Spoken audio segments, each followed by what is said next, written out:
Alright, what's up guys? I am a little under the weather tonight.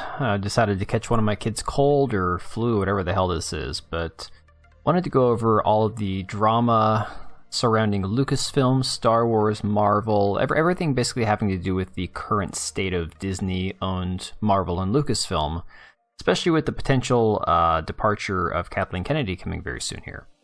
So it's been an interesting week for shows like The Mandalorian. It's been a very, very mid-season, very, very poor season in my opinion. The ratings reflect that, obviously. And a large part of that is like Season 3, Episode 4, they brought back Ahmed Best, who was known pretty much just for playing Jar Jar Binks in the prequels, the character was pretty universally hated. But see, I was like a young teen when that Episode 1 Phantom Menace came out, and I don't remember anybody hating Ahmed Best for taking the role.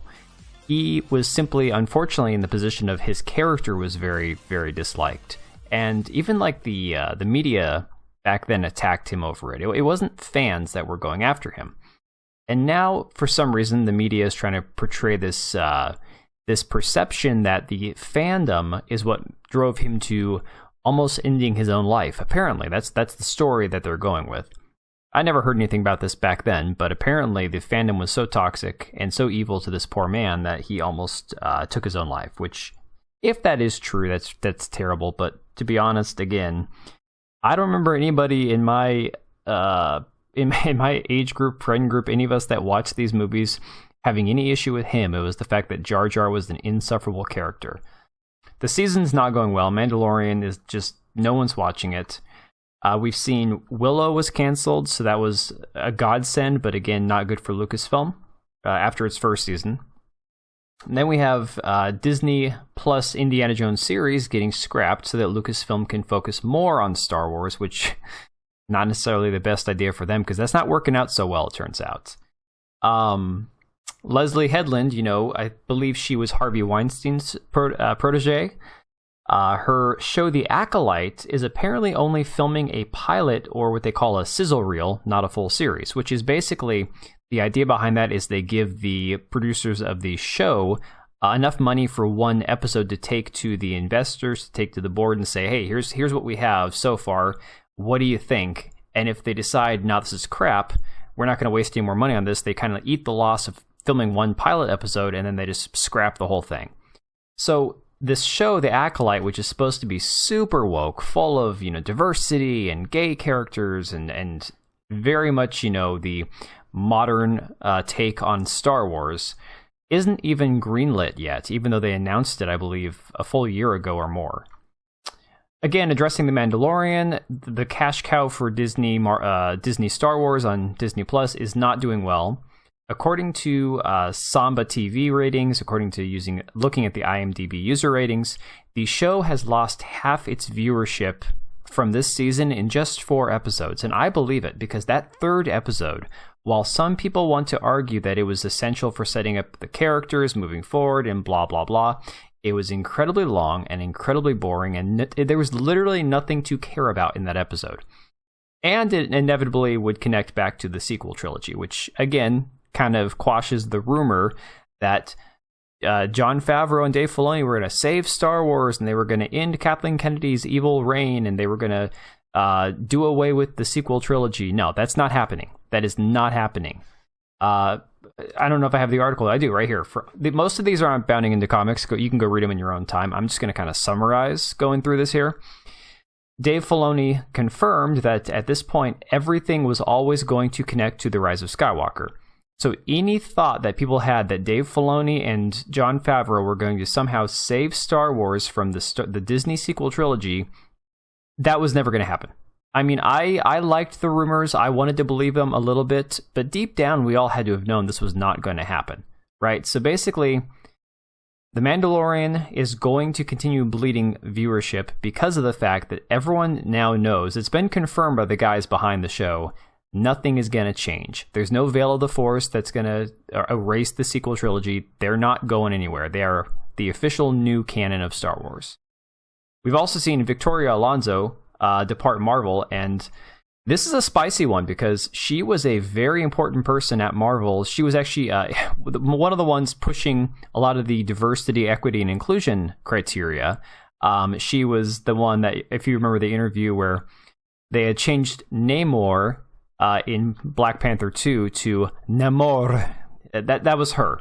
Very much making sure everyone knew that this character was now Hispanic, no longer a white man. And ever since her firing, now apparently she is weighing legal action against Disney over wrongful termination. And this is an interesting one. This article's on Deadline. It's pretty spicy. She's claiming that there was a breach of contract. And of course, Disney, in response, said it's unfortunate that Victoria is sharing a narrative that leaves out several key factors concerning her departure, including an indisputable breach of contract and a direct violation of company policy. We continue to wish her the best for the future and thank her for her numerous contributions to the studio. So sorry, hers wasn't breach of contract. Her claim, and this is from, I believe, one of her attorneys, said that she was terminated when she refused to do something she believed was reprehensible. My guess is it was to cast a straight white man in a role, but that's just my personal theory on that.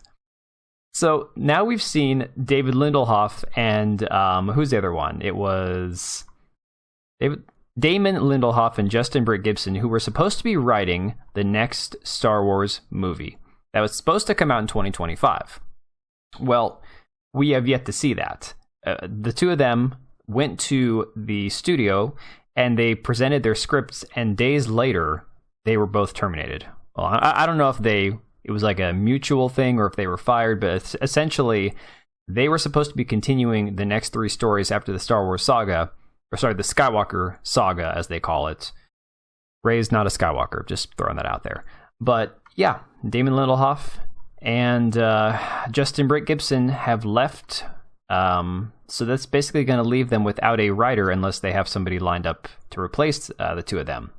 What's really funny is that Miss Marvel, the TV show on Disney Plus that absolutely no Marvel fans watched, is going to have that director directing the new Star Wars film. So this is going to be fantastic. If they actually get a Star Wars movie out, it's going to be the biggest freaking train wreck you're ever going to see. It's going to be amazing.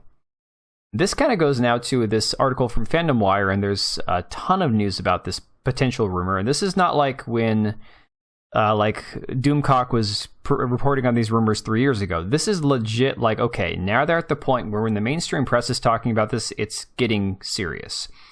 That Disney is reporting that they are probably going to fire Kathleen Kennedy, Lucasfilm's president, who has just been a thorn in everyone's ass for the last decade, if they don't have a new Star Wars movie in theaters by Christmas of 2025. So think about it this way. They have already fired the writers, or at least didn't choose to go with the script that the writers for the new series had put together. Now they have to replace the writers, come up with a script, and get a movie filmed and ready for theaters by, it's 2023 now, sure, beginning of the year, but that doesn't give them much time. That's 2 years, essentially. Less than 2 years that they have to have a new movie written, filmed, and ready to be in theaters. And they're going from scratch. So this is going to be a train wreck. And let's not forget, this is who Kathleen Kennedy is. If we go back to this interview she did, just listen to her own words. We have 50% of our executive team are women. Mm-hmm. And 6 out of 8 of the people in my story group are women. And I'm sure there's a lot of people that would be surprised that we're making Star Wars movies and the majority of the people involved in the development of those stories are women. Mm-hmm. And No, Kathleen, nobody's surprised. When you make it your mission to hire people simply based on gender, and not by qualifications, not by people's actual knowledge, this is what you get. This completely half-assed, complete mess of a series where she has basically driven Star Wars into the ground. Nobody cares anymore. People are tuning out left and right. And instead, we could have had something that was at least a little bit more palatable in the Skywalker saga, as you call it. I mean, Mark Hamill explained it perfectly in this clip right here. That Luke didn't get sort of a reunion with Han. Han Solo. Absolutely. In fact, when I was reading it, I thought, if Leia's trying to mentally contact me and she's not successful, she'll rush to his aid. She'll get close to him and then get into some dire situation, and that's when I show up for a big yay, save her life. Then we rush to Han and are in the same position that Rey and Finn and Chewie are. Too late to save him, but witnesses. Because it would carry so much emotional resonance into the next film. For us, his wife, his best friend to witness, instead of two characters that have known him, 20 minutes? Well, Chewie. I mean, think about the hubris. Think about just the mentality that Kathleen Kennedy had when they made the choices they made in the sequel trilogy. The level of disrespect, the lack of care, the lack of basically knowledge of just the fandom itself, or the disdain that she has for them to make the choices they made. It just tells me that this is beyond dead. Forget about Kathleen Kennedy. Even if they fire her by next year, it's still done. Oh, sorry, by 2025, 2 years from now, it's still over. Star Wars is dead. It's not coming back. We need to just accept that and just watch the originals. If you love the prequels, go ahead and watch the prequels. I think they're kind of a joke, and I grew up with them, but still. Stop assuming that Star Wars can be saved. It's too late. It's not coming back. We need to accept that, and then just stop giving a crap about the rest of this. But I don't know. You let me know your thoughts down below. If you think that there's some way that they salvage this, I'd be more than happy to hear it. But at this point, I'm pretty convinced that this is a dead issue and it's time to move on. Thanks for watching, and see you next time.